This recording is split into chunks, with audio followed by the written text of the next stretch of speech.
નમસ્કાર વિદ્યાર્થી મિત્રો, આપણી આ યુટ્યુબ ચેનલ મેથ્સ પાવરમાં આપ સૌનું હાર્દિક સ્વાગત છે। આજે આપણે ધોરણ 10 ગણિત વિષયમાં ચેપ્ટર નંબર 3 માં એક નવી રીતનો અભ્યાસ કરીશું જેનું નામ છે લોપની રીત। તો આજે આપણે લોપની રીતની મદદથી દ્વિચલ સુરેખ સમીકરણમાં તેના દાખલા વિશે અભ્યાસ કરીશું। એક્ઝામ્પલ નંબર 1 x + y = 5 સમીકરણ નંબર 1 તેમજ બીજું સમીકરણ આપેલું છે 2x - 3y = 4। આ બંને સમીકરણને આપણે લોપની રીતે ઉકેલી તેમાંથી x અને y ચલની કિંમતો શોધતા શીખીશું। તો સૌપ્રથમ જો સમીકરણ આપેલું છે તો આપણે લખીશું x + y = 5 તેમજ 2x - 3y = 4 equation number 1 equation number 2। હવે આપણે લોપની રીતનો મદદ કરવાનું છે એટલે કે શું કે લોપની રીતની અંદર બે સમીકરણના કોઈ પણ x ચલ અથવા y ચલ સમાન બનાવી બે સમીકરણનો સરવાળો અથવા બાદબાકી કરીને આપણે લોપની રીતે ઉકેલ શોધી શકીએ છીએ।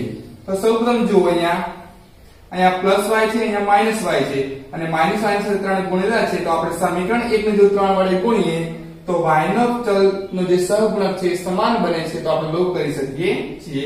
તો સમીકરણ 1 ને 3 વડે ગુણી સરવાળો કરતા ચલો સમીકરણ 1 ને 3 વડે ગુણશું શું આવશે 3x + 3y = 5 તરી 15। તેમ બીજું સમીકરણ આપણે એમને મૂકીશું 2x - 3y = 4। ચલો આ સરવાળો કરવાનો છે એટલે +3y - 3y cancel 2x + 3x 5x 15 + 4 એટલે કે 19। તો આપણે આમાંથી x ને કરતા બનાવશું x ની કિંમત શું મળશે 19/5 આપણને x ની કિંમત મળી ગઈ। એક રીતે હવે x ની કિંમત કોઈ પણ એકમાં સમીકરણ મૂકી આપણે y ની કિંમત શોધી શકીએ છીએ। તો x ની કિંમત સમીકરણ 1 માં મૂકતા સમીકરણ 1 શું આપેલું છે આપણને x + y = 5 x ની કિંમત શું મળી 19/5 19/5 + y = 5। આપણે y ની કિંમત શોધવાની છે y ને કરતા બનાવીશું આ પદ જમણી બાજુ જે આપેલું છે પેલી બાજુ ડાબી બાજુ છે તો શું થશે 5 - 19/5। તો આપણે 5 ને લસાડીશું 5 * 25 - 19/5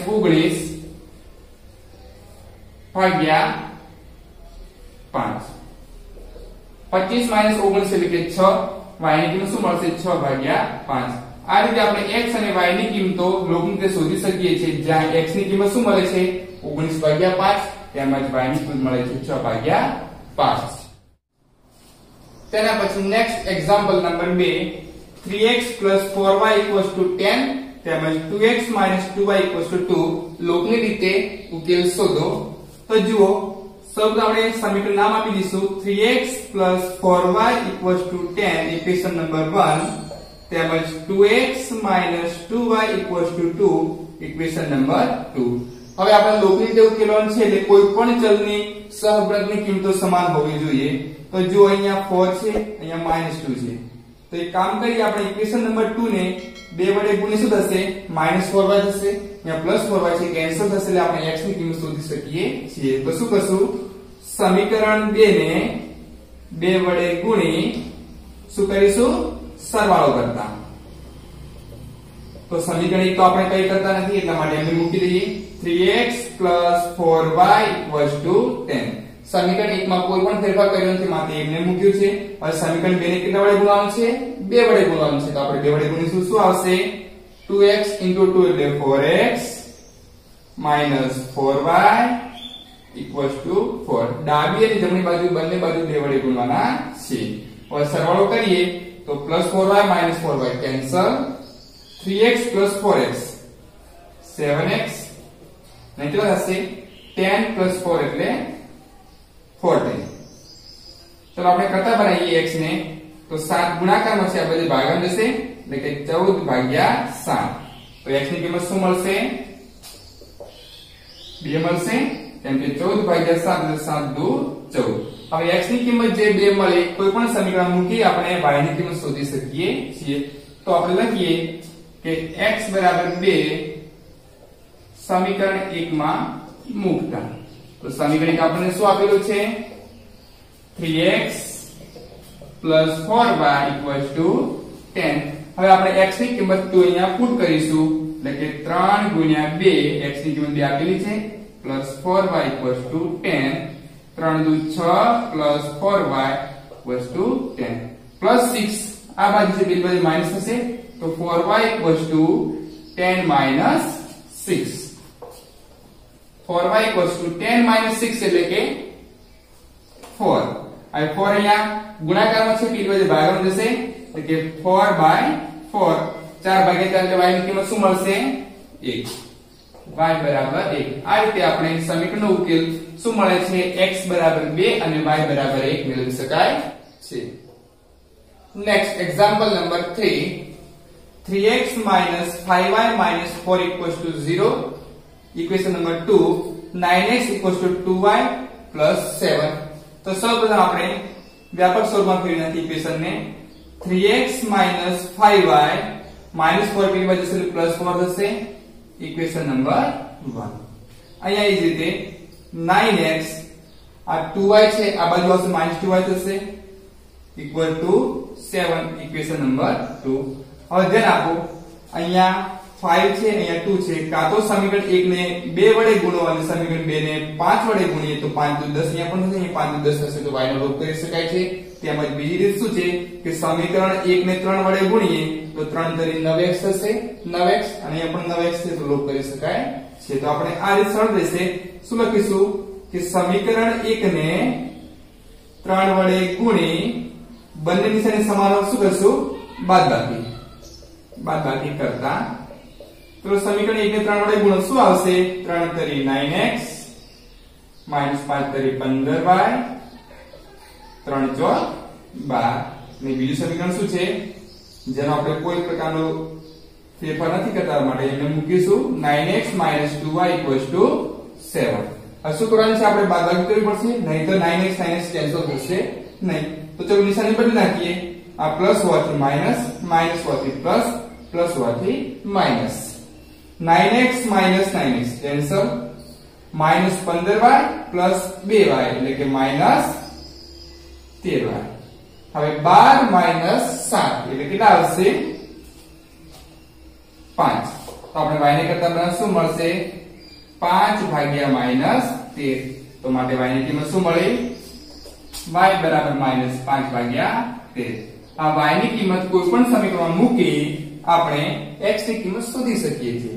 તો આપણે કિંમત ક્યાં મૂકીશું કોઈ પણ સમીકરણ ધારો કે સમીકરણ 1 માં મૂકી દઈએ y ની કિંમત સમીકરણ 1 માં મૂકતા સમીકરણ 1 શું આપેલું છે 3x 5y 4. 3x 5 y ની કિંમત શું મળી -5/13 4. 3x માઈનસ પ્લસ 5 into 5 એટલે 25 એટલે 5/25 હશે ભાગ્યા 13 બરાબર 4. તો ચલો આપણે કરતા બને શું થશે 3x 4 માઈનસ આખે પ્લસ નો પછી પેલી બાજુ માઈનસ થશે 25 ભાગ્યા 13. ચલો 3x 13 ને દસાડીએ શું મળશે 13 ચોક 52 માઈનસ 25 ભાગ્યા 13. 3x 52 માઈનસ 25 કેટલા વધશે 27 ભાગ્યા 13. હવે 3 અહીંયા ગુણાકારમાં છે આ બાજુ ભાગાકાર જશે તો x બરાબર 27 ભાગ્યા 13 ગુણ્યા 3. રેડી? તો 9 તરી 27 થાય છે તો x બરાબર કિંમત શું મળશે 9 ભાગ્યા 13. તો આ રીતે આપણે x અને y ની કિંમત શોધી શકીએ છીએ જ્યાં x ની કિંમત શું મળે 9 ભાગ્યા 13 તેમજ y ની કિંમત -5 ભાગ્યા 13 મેળવી શકાય છે. તેના પછી next example number 4 x/2 + 2y/3 = -1 અને અહીંયા x - y/3 = 3.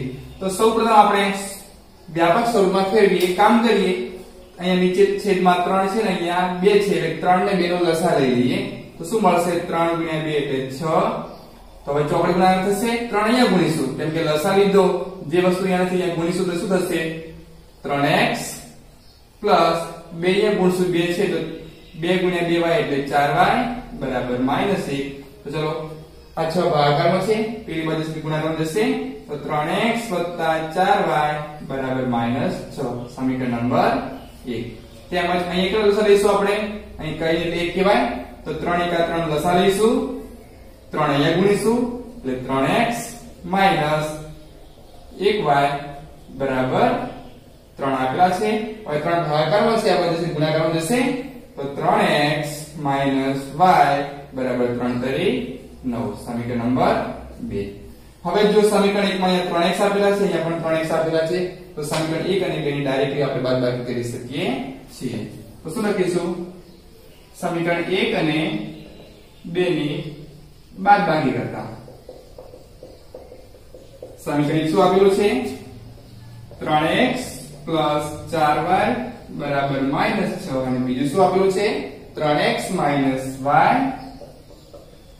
બરાબર 9 બાદબાકી કરવાની છે એટલે માટે આપણે નિશાની બદલી નાખીશું પ્લસ હોવાથી માઈનસ માઈનસ હોવાથી પ્લસ અને પ્લસ હોવાથી minus 3x 3x cancel 4y y એટલે કે 5y -6 અને -9 એટલે કેટલા થશે -15 હવે y ની સાથે ગુણ્યાલા 5 ગુણાકારમાં હોવાથી પેલી બાજુ જશે ભાગાકારમાં જશે એટલે કે -15 ભાગ્યા 5 તો 5 તરી 15 એટલે કે -3 y ની કિંમત -3 મળે ગઈ આ y ની કિંમત કોઈ પણ સમીકરણમાં મૂકી આપણે x ની કિંમત શોધીશું ધારો કે y ની કિંમત સમીકરણમાં મૂકતા y ની કિંમત સમીકરણ 1 માં મૂકતા સમીકરણ 1 શું છે 3x 4y બરાબર -6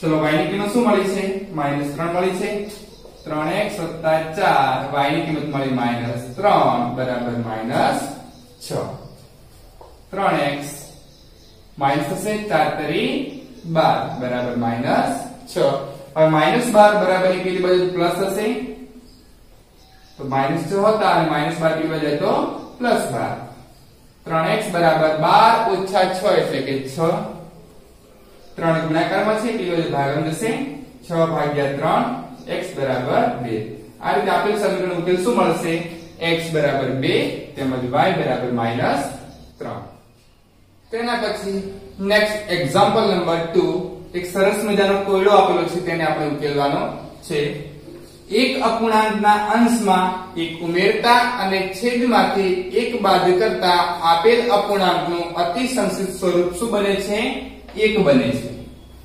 પછી જો માત્ર છેદમાં એક ઉમેરતા અપૂર્ણાંકનું અતિસંક્ષિપ્ત સ્વરૂપ 1/2 બને તો આપેલ અપૂર્ણાંક શોધો તો સૌપ્રથમ પહેલી વસ્તુ કે અપૂર્ણાંક એટલે શું અપૂર્ણાંક એટલે કે ભાગાકારના સ્વરૂપમાં આપેલી સંખ્યા તો તમે જાણો છો કે p ભાગ્યા q સ્વરૂપની સંખ્યા હોય તેને શું કહેવાય આપણે અપૂર્ણાંક કહી શકીએ તો જે વસ્તુ આપણે શોધવાની છે એ વસ્તુ પહેલા આપણે ધારી લઈશું કે ધારો કે આપેલ અપૂર્ણાંક નું સ્વરૂપ શું છે x ભાગ્યા y છે કેમ કે ભાગાકારના સ્વરૂપમાં હોય જોઈએ તો આપણે શું ધાર્યું અતિસંક્ષિપ્ત સ્વરૂપ શું ધાર્યું x ભાગ્યા y જે x છે એને શું કહેવાય અંશ અને y છે એને શું કહેવાશે છેદ તો હવે જો આપણે શું કીધું છે એક અપૂર્ણાંકના અંશમાં એક ઉમેરતા પેલા અપૂર્ણાંક શું આપેલો છે આપણે જે ધાર્યું એ x ભાગ્યા y હવે જો પેલી લીટી શું છે એક અપૂર્ણાંકના અંશમાં એક ઉમેરતા અંશ એટલે ઉપરની સંખ્યા એમાં શું કીધું છે એક ઉમેરતા તો આપણે એક ઉમેરવાનો છે એટલે કે +1 અને છેદમાંથી એક બાદ કરતા એટલે છેદ એટલે આપણો y છે એમાંથી શું કરવાનું છે એક બાદ કરવાનું છે એટલે કે -1 તો તેનું સ્વરૂપ શું બને છે 1 બને છે સમીકરણ નંબર 1 થઈ ગયું તો આપણે આને ઉકેલી નાખીએ y -1 ભાગાકારમાં છે આ બાજુ ગુણાકારમાં જશે તો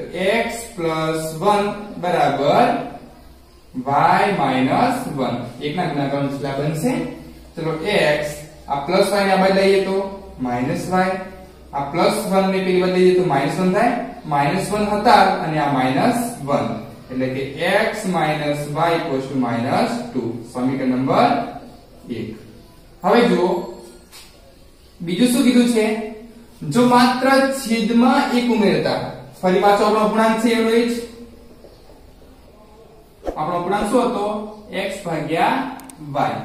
શું કીધું છે, માત્ર છેદમાં એક ઉમેરતા, ફક્ત છેદની જ વાત કરી છે, અંશમાં કોઈ પણ પ્રકારનો ફેરફાર કરવાનો નથી, માત્ર છેદમાં કીધું છે એટલે છેદમાં એક ઉમેરતા એનું સ્વરૂપ શું બને છે, 1/2 બને છે. તો ચલો 1/2 બની ગયું. ચલો આપણે શું કરશું, 2 ભાગાકારમાં છે, આ બાજુ હશે એટલે ગુણાકારમાં જશે, અને y + 1 ભાગાકારમાં છે, આ બાજુ જશે તો ગુણાકારમાં જશે. ચલો 2 આ બાજુ શું થશે, 2 × x, આ બાજુ શું થશે, y + 1. હવે ચલો y ને આપણે દઈ દઈએ તો 2x - y = 1 સમીકરણ નંબર 2. આપણને સમીકરણ મળી ગયું 1 અને 2. આપણે લોભની રીતે ઉકેલી અને x અને y ની કિંમત શોધી આપણો અપૂર્ણાંક શોધી શકીએ છીએ. તો ચલો અહીંયા -y છે, અહીંયા -y છે, તો સમીકરણ 1 અને 2 ની શું કરતા, બાદબાકી કરતા. શું આપેલું સમીકરણ 2x - y = 1. તેમાં બીજું સમીકરણ શું આપેલું છે, x - y = -2. ચલો આપણે બાદબાકી કરીશું તો નિશાની બદલી જશે, પ્લસ હોવાથી માઈનસ, માઈનસ હોવાથી પ્લસ અને માઈનસ હોવાથી પ્લસ. 2x - x એટલે x, -y + y કેન્સલ, 1 + 2 એટલે કે 3. તો આપણને અંશ શું મળી ગયો, 3. x ની કિંમત સમીકરણ 1 અથવા 2 માં મૂકીએ. x ની કિંમત સમીકરણ 1 માં મૂકતા સમીકરણ 1 શું આપેલું છે, x - y = -2. તો x ની કિંમત 3 મૂકીશું, 3 - y = -2. -2 આ બાજુ લઈ જઈએ તો પ્લસ થઈ જશે, અને -y ની બાજુ પ્લસ થઈ જશે, તો y ની કિંમત શું મળી, 5. આપણે x અને y ની કિંમત શોધી, તો આપણે ધારેલ અપૂર્ણાંક શું હતો, ધારેલ અપૂર્ણાંક x ભાગ્યા y હતો, જે x ની કિંમત શું મળી આપણને 3 તેમજ y શું મળશે 5. તો આપણો જે જવાબ હતો અપૂર્ણાંક એ શું મળ્યો, 3/5 હશે, કે જેની અંદર 3/5 માં 1 ઉમેરતા અંશમાં અને છેદમાં 1 બાદ કરતા આપણને સ્વરૂપ 1 બનશે, તેમજ ફક્ત ને ફક્ત છેદમાં 1 ઉમેરતા આપણને સ્વરૂપ 1/2 મળશે. તો આપણો આપેલું અપૂર્ણાંક શું હશે, 3/5 હશે.